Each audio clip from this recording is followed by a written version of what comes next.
Welcome to It Started Somewhere, the podcast that discovers the history behind the familiar. I'm Shaimond, and today we're diving into a phenomenon that's inspired everything from jaw-dropping stunts to the world's longest fingernails, the Guinness World Records. Let's unravel the story of how a simple argument in a pub led to a global obsession with record breaking, and how, over 7 decades, a slim book of facts became an international brand, a TV sensation, and the ultimate authority on the limits of human achievement.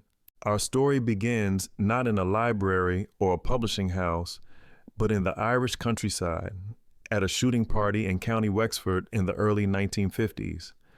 Sir Hugh Beaver, the managing director of the Guinness Brewery, found himself in a heated debate. What was Europe's fastest game bird? Was it the golden plover or the red grouse? No one could agree, and crucially, no one could find the answer in any reference book. That night, as the story goes, Sir Hugh realized something. There must be countless other questions argued about in pubs every night, questions with no easy answer. What if there was a book that could settle these debates once and for all? A book of superlatives, of the biggest, fastest, longest, and most extreme, the ultimate authority for settling a bet over a pint. Sir Hugh turned his idea into action in 1954.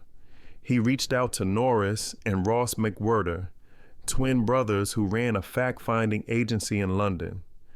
The McWhirters were known for their encyclopedic knowledge and relentless research skills, perfect for the task at hand. The team worked tirelessly, compiling facts and figures over 13 and a half weeks of 90-hour work weeks, including weekends and holidays.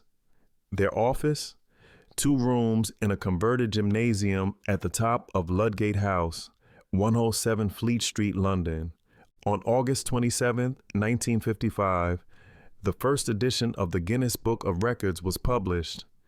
It was a modest 198 pages, but packed with answers to questions no one else had bothered to ask, like the world's biggest baby, the fastest elevator, and the longest beard.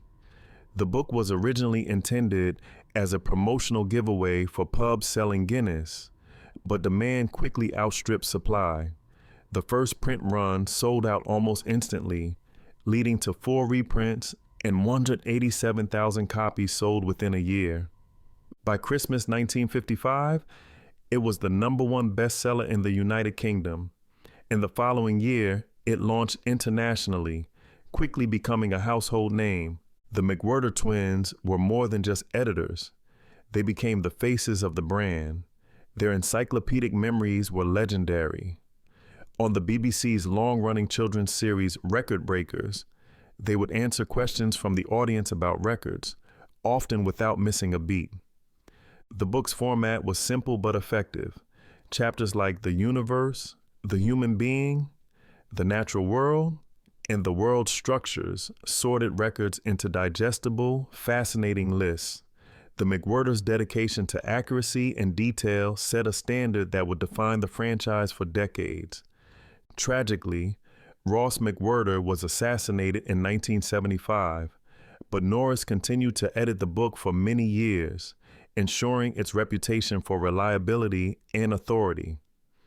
By the 1970s, the Guinness Book of Records was more than just a book. It was a cultural phenomenon. The franchise expanded rapidly. In 1972, the BBC launched Record Breakers, bringing record attempts and trivia to television audiences. The first Guinness World Records Museum opened in New York's Empire State Building in 1976, offering visitors a chance to see record-breaking artifacts up close. In the 1980s and 1990s, the brand expanded into video, games, and even more museums, including a Hollywood location. By the late 1990s, the book was published in dozens of languages and sold in more than 100 countries. The annual edition became a fixture in homes and classrooms worldwide, with each new release eagerly anticipated by fans of all ages.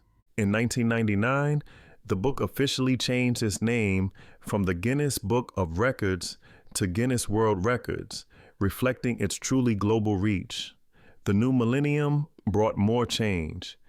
The Guinness World Records website launched in 2000, bringing records to a new digital audience. The business model shifted from just selling books to actively adjudicating and promoting new records, both for individuals and organizations. This move helped keep the brand relevant in a fast-changing world. The franchise changed hands several times, eventually being acquired by the Jim Pattison Group in 2008.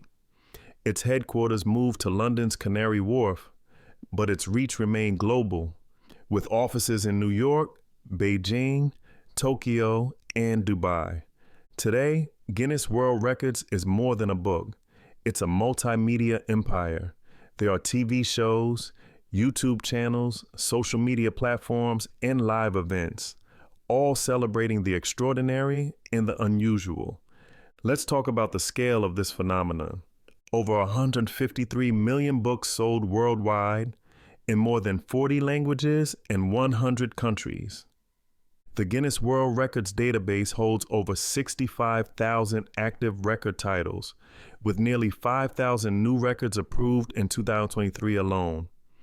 The brand's social media presence is staggering, with millions of followers on platforms like Facebook, Instagram, TikTok, and YouTube.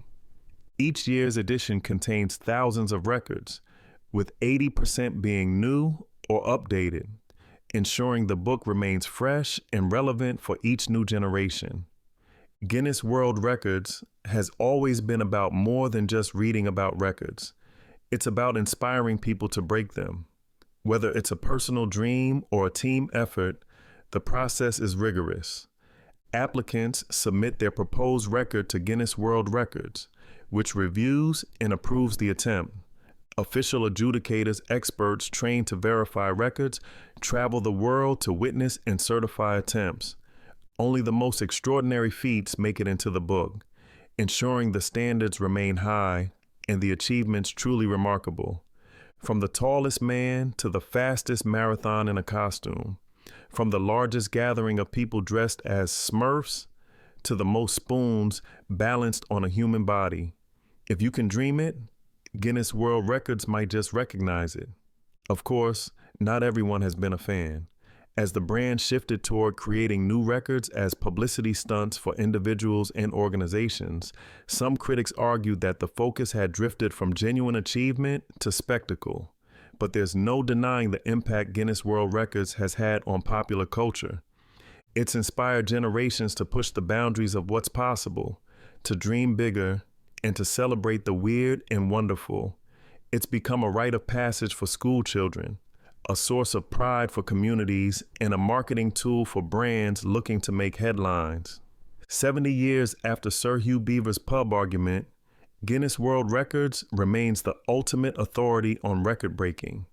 Its mission to document the incredible continues on the pages of its book, on screens big and small, and in live events around the world. So, the next time you hear about someone pulling a plane with their teeth, stacking the most pancakes in a minute, or growing the world's longest fingernails, remember, it all started somewhere. In this case, with a missed shot, a heated debate, and a brilliant idea to settle arguments over a pint. Thanks for joining me on It Started Somewhere.